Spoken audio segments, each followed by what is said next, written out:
Hey everyone, welcome back to the B-Movie Bunker. Today we are looking at Iron Man, Iron Man 3. This is the third in the Iron Man franchise, brought to us by, of course, Disney Marvel, directed by and written by Shane Black. If you don't know who Shane Black is, come on, really? This is the guy who brought us Lethal Weapon, the original Lethal Weapon. Yeah, he also brought us Action Hero, but you know what? I think that movie's underrated. Not great, but it's still a fun movie. That's what this one was. This was a fun movie. It was a fun comic book movie. Was it a great movie? I don't know. I don't know if it was great. It was good. I enjoyed it. I had fun. That's what I want out of cinema. I want to be able to have fun. I mean, sometimes I want more than that, but this delivered what I expected. I expected fun. I expected, comic booky type action. I expected Robert Downey Jr. to be all snarky and witty and, zipping out the one-liners. That's what I expected. That's what I got. What else did I get? I got, Don Cheadle being Don Cheadle, playing the role of Iron Patriot / War Machine, Colonel Rhodes. Pepper Potts being Pepper Potts, Gwyneth Paltrow. Can't complain about her role. Actually, I was glad I saw more of her, and they expanded her role a bit in this movie. And I liked that. Guy Pearce, you can't complain about Guy Pearce. Guy Pearce is phenomenal in everything. And Ben Kingsley. Ben Kingsley was brilliant in this. I love Ben Kingsley. I always have, even though he's made some less than well-advised role choices in the past, like Blood Rain. But you know what? The man is a brilliant actor, and he gets to show some of his acting ability in this, and I think it's great. I love the role he plays, and he commands and just owns every scene he's in, which is fantastic. Special effects, what would you expect? This is Marvel / Disney. This is a huge production. Of course, special effects were brilliant. I like the fact that we got to see some more of the suits. I like where they took the story a bit. They took the story a little different. I think this is better than Iron Man 2, because I think Iron Man 2 was, in a lot of ways, it was too much like Iron Man 1.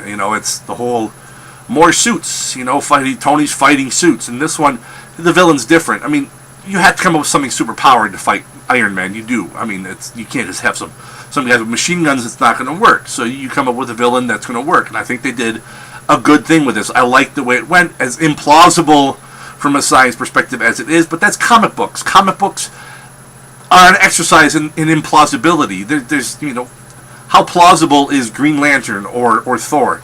They're not plausible. But this is comic books, and you have to stretch your suspension of disbelief further than you would for a normal movie. This is the comic book universe. You have to have a more open mind of what is and isn't possible. If you can accept that, I think you'll have fun with this movie. I had fun. I liked that I had fun. I wanted to have fun. I had fun. Scale of 1 to 10. Oh, I know you're wondering, scale of 1 to 10. What is this? This one is, you know what? This is global thermonuclear war. And I know some of you are all automatically going, whoa, whoa, whoa, whoa. Global thermonuclear war. You live in a blasted wasteland. How is that in any relation to a good movie? Well, yes, at times global thermonuclear war can be bad. I understand. Mutants roaming the wastelands and people burned on the side of buildings. That's bad. But I'm talking more global thermonuclear war in a fun way, like war games. There's an imminent threat of ultimate doom and the destruction of all mankind. But in the end, it's just a computer playing a game and learning a valuable life lesson that a computer needs to learn. Plus, look what it did for Matthew Broderick's career. He had, a very, albeit kind of short-lived, but a very successful film career, which led him to Broadway. And apparently, though I haven't seen him, I hear he's wonderful on Broadway. So, and the Whopper, the computer, I hear he is working, selling, and printing off lottery tickets somewhere in Oklahoma. So, everyone's gainfully employed, which is good. We want that. We want gainful employment, right? So, it's a win all around. That's what this movie was. It was a win. Was it the best win ever? Hey! No, it wasn't. But it was a win. It was still fun. Go see it. If you liked any of the other Marvel movies, I can't see you walking out going, oh, this was absolute crap. If you do, well, then I think your expectations are a bit too high.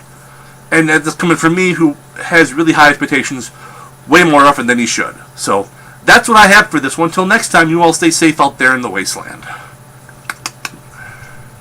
Something witty that Tony Stark would say. Hey, oh yeah, and it's a Marvel movie. You stay through the credits. Stay through the credits. It's a Marvel movie. Repeat it. Stay through the credits, stay through the credits, stay through the credits. Do I have to drill this into people's head? Because I see people getting up all the time and leaving. There's always something after the credits in a Marvel movie. Always. Don't leave. Don't. Why are you leaving? You're an idiot. Stay through the credits. They put something there. And stay through the credits. Watch that little bit. It could be funny, it could be brilliant, it could be a little glimpse into the future. You don't know what you're going to get, but you'll always get something. Stay through the credits. I don't have anything special at the end. I'm just going to hit this little button here that says off.